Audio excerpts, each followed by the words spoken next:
There is a forest. It is called the unknown forest.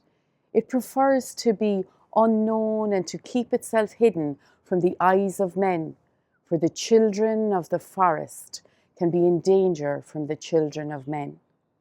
Of course, there are exceptions, and one of these exceptions is Shan no Sheila, Sheila of the ancient ways.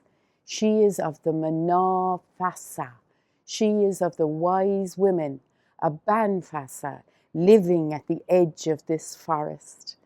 Sheila knows what it is to go into the forest every morning with an empty bowl.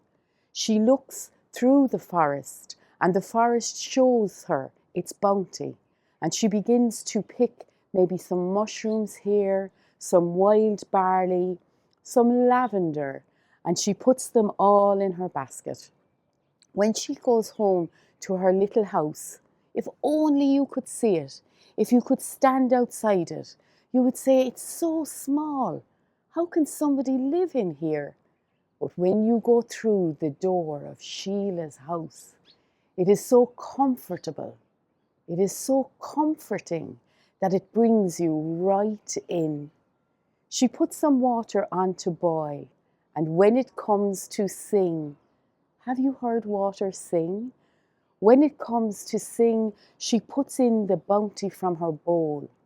Just at that moment, there is a knock on the door. And when she opens the door, she sees that the person that has come is the person who needs the tea that she has just made.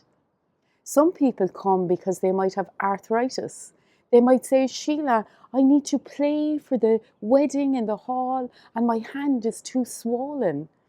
And she will rub her own heat into the hands of that person. And she will give them a tea and they will be able to play on once more. Or some people, they suffer from busy brain. Have you ever suffered from busy brain? Have you ever said to yourself, did I turn the iron off? Did I close the door? Are you a person that is addicted to lists? When people like this come to Shano Sheila, she sits them in the chair next to her fire.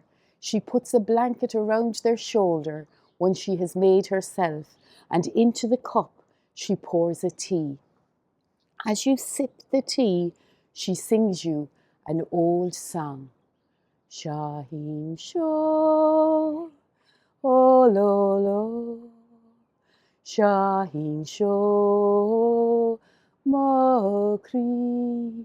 And before she's even at the end of the first sentence, the busy brain is fast asleep. You might jump up and say, Sheila, Sheila, did you let me sleep? And Sheila will say, is that not why you came to see me? Sheila will give you a package of tea and she will let you out the door. And Sheila knows what it is to listen to dreams. One night in the middle of the night, in her dream, she heard the grandmother tree calling her. She jumped out of her bed and out through her door. She didn't need to rely on her eyes, for the soles of her feet knew every step in that forest. She ran to the middle of the forest where the grandmother tree was waiting. Do you know what a grandmother tree is? It is that first tree in the forest that when she threw out her seeds, all of the trees grew up around her. Over time, they brought in new species of tree until a mature forest formed. Now Sheila sits in between the green velvet roots of the tree with her head listening to Mother's heart. And as she sleeps, she hears the message from the grandmother tree. Sheila, Sheila, the human beings are coming to the edge of the forest. I fear for my children. Sheila, the farmers are coming. Sheila comes up through sleep, through the layers, and when she wakes, she thinks to herself, well, what am I going to do about that? How am I going to help? And when she has a question, she does what she always does. She lets her eyes move slowly across the forest until she sees something unusual. And there she sees it, a white feather. And she picks it up. And on a day like a November day in Ireland, when the rain is falling and the muck is making its way up her skirts, this feather is pristine white, untouched. She pulls her fingers through the fronds of the feathers, and as she does, every colour in the world becomes apparent to her. And she feels the change. She feels her neck getting long. She feels her hands going behind her back. She feels her strong arms become wings as she takes to flight. She has become a swan.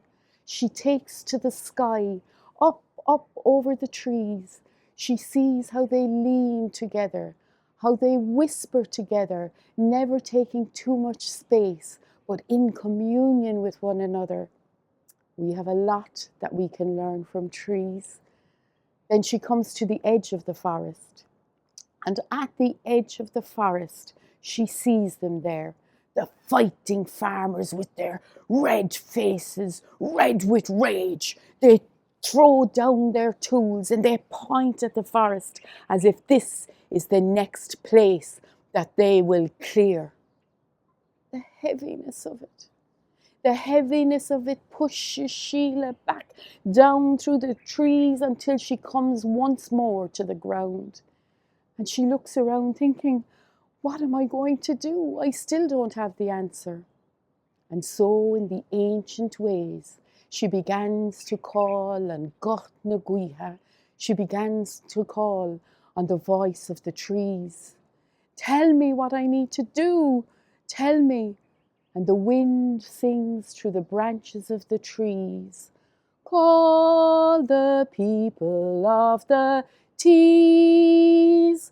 Call the people of the Tees. Of course, she said, of course I should call the people of the Tees. So she sits at the tree and she makes an intention. When was the last time you made an intention? And her intention was this: if you're there, and if you're free, and if you can, come to me, people of the Tee. And that's what they did. First one coming into the forest, then another saying, Sheila, I had this dream, and you told me to listen to my dreams, and I'm here. And she said, find a feather. And they looked all around for the feathers. Some of them had to dig in the ground, and they had to take off the muck from the feathers. Others took it from the branch of a tree.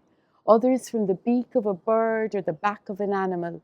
And still more put their hand out, and the feather floated into their palm.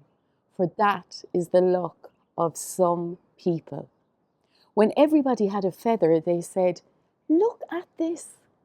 It's amazing. We've all picked up the same feather, a little black fluffy feather. And she smiled and said, Mother Nature is very wise.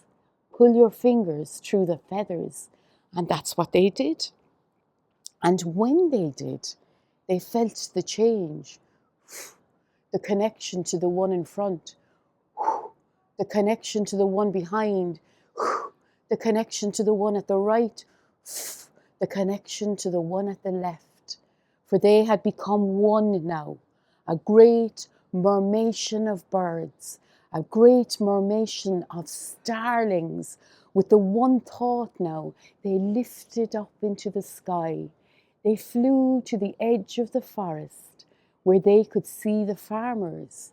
They came between the sun and the fighting farmers, and the farmers looked up. Wouldn't you? Wouldn't you look up if you saw a sight like that in the sky? And in that moment, the murmuration became a great heart in the sky. And as if they had choreographed it, they all beat their wings at exactly the same second until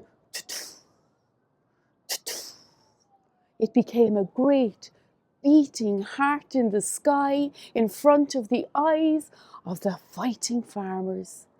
And they began to smile. Wouldn't you? Wouldn't you smile if you saw something like that? And when they looked down, when they looked into one another's eyes, they were still smiling. And they put down their tools and they made an agreement to go home because they knew that they had enough.